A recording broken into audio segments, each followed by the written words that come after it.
What's up, rockers from all across the world? Damn, it feels really good to say that.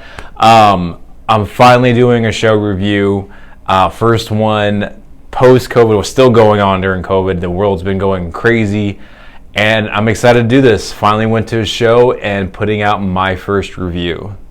I hope everyone's being safe and staying sane. I know I'm trying to as well, and coming up and doing different things to keep your minds mentally stimulated, finding new artists, listening to them, supporting your local artists and your favorite musicians, because the music industry took a huge hit from this, and everyone had to pivot in a certain way to live streams, live streams, and different music content, new music content coming out, and just more merchandise as well. So I've been supporting artists that I love, and I hope you have been as well. But who I will be reviewing, which if you've been following on my Instagram, I was in Nashville and I went to see Jenny Teator live in Franklin, Tennessee. When COVID hit the world, everything stopped. It was crazy. Everything was in shutdown. Every country, city, county, lockdown. Everything, and nobody could do anything, and we were all affected, and especially the music industry, from promoters to live venues, ticket sales to helpers, everything, to bars, bar backs. Everyone was affected by this in the music industry. It was huge, a rippling effect, and it's going to take a long time for this to recover as well.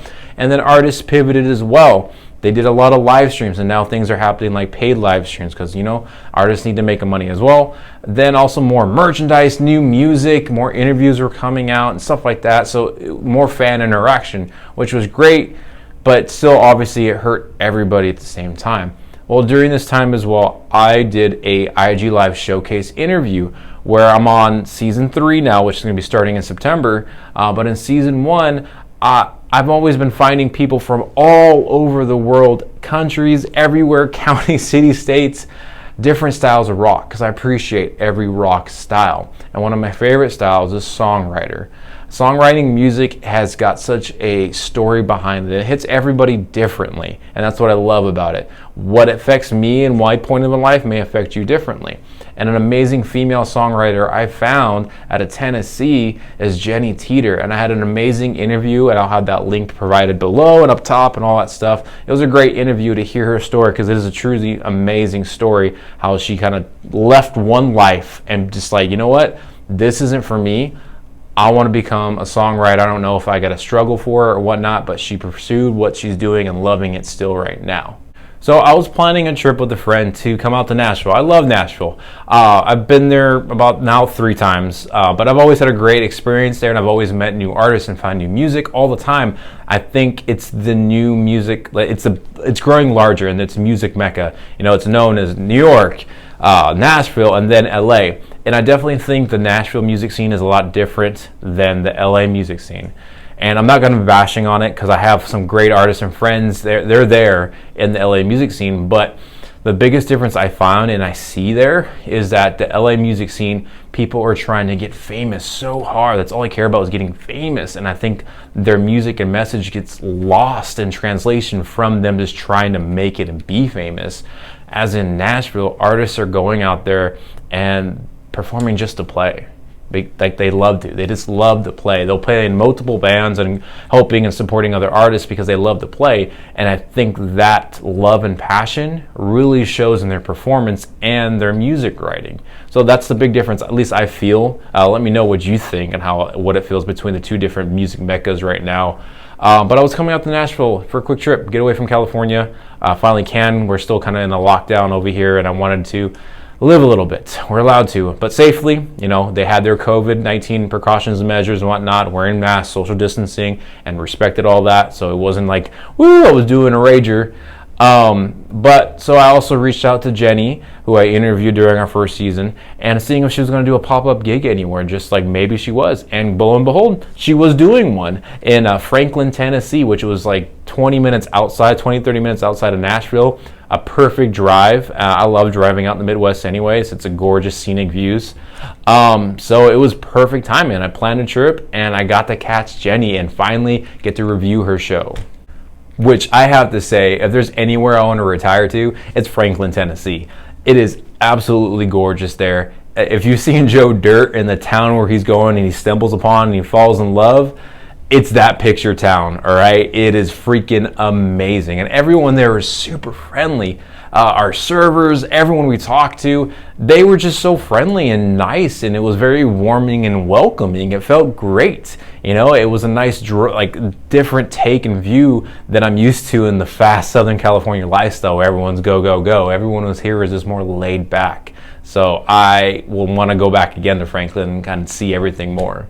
So the venue that she was performing at was a small kind of restaurant, live music joint venue called Gray's on Main. And it's totally got that rustic brick, old school Western, Midwestern kind of feel to it.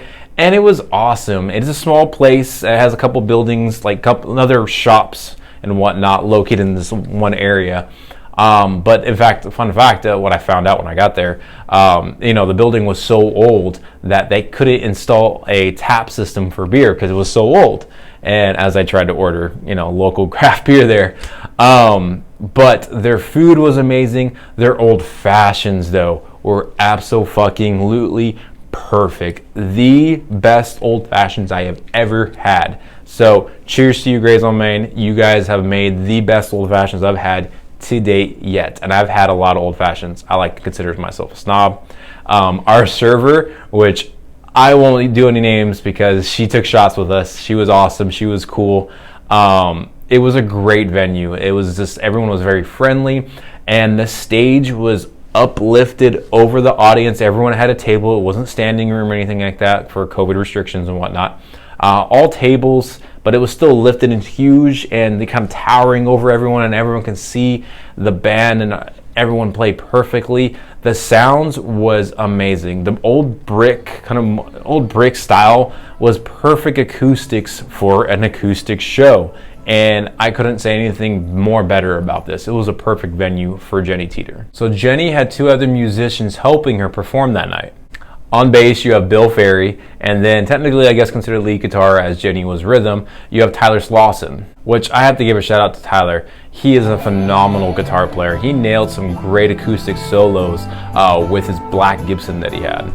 For Jenny's sound, she sounded absolutely amazing. Okay, the venue provided perfect acoustics for her and the band, and she sounds perfect. I loved her music and her solo music and studio performances as well, but just hearing her live, she is 20 times better. Not saying her music isn't amazing as well on recording. I'm just saying some artists sound even better live, and she's one of those. It's really hard for someone to do that, to take their studio performance and be better live, and she can do that amazingly.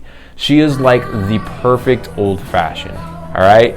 She's got this, the perfect balance of bourbon to give you a kick in your chest and just feel it all warm, but then having a maple sugar cube with bitters in there to kind of give you a warm velvet feeling tone.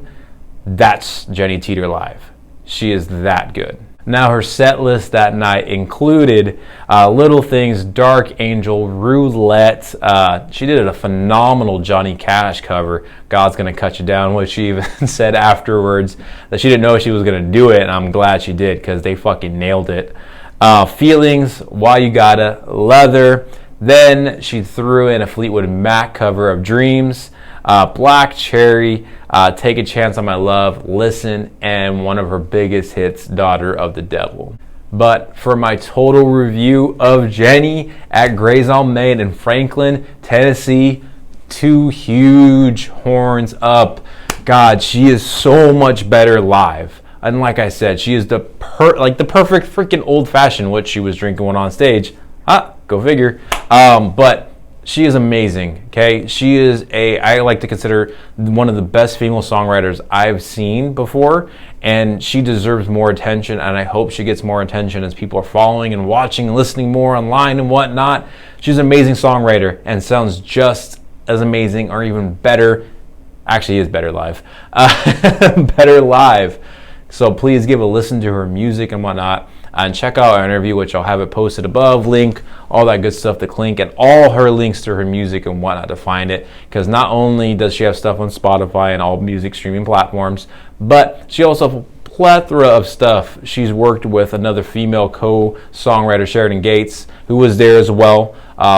And she's done music stuff with her all over YouTube and whatnot. She's done amazing covers. So she's got plenty of music for you to dive into, and it's all fucking amazing. All right? I was so happy to do this show and catch this and travel out to Nashville. I hope we can get some more, COVID-friendly shows coming up throughout the year and bring it back. I know it's going to be a trickle effect to come back to get to the way it was. Who knows when it'll get back to the way it was of traveling shows and everyone is coming together. But for now, let's pay attention to the social distancing, wear a mask, wash your hands, all that stuff. If you're sick, stay home, try not to spread it. And we can do our best and bring shows back and have our artists back on the stage and us appreciate them and watch them live. Thank you again for watching this episode. Of course, you love my stuff. Take a look at all the showcase series. I'll be kicking off in September, season 3. That's going to be great. And I'm going to release all the names and everybody pretty soon. I'm lining them up. Hope everyone continues to stay safe. And please always remember, even if we're at home, keep those horns waving, man, and we'll be back.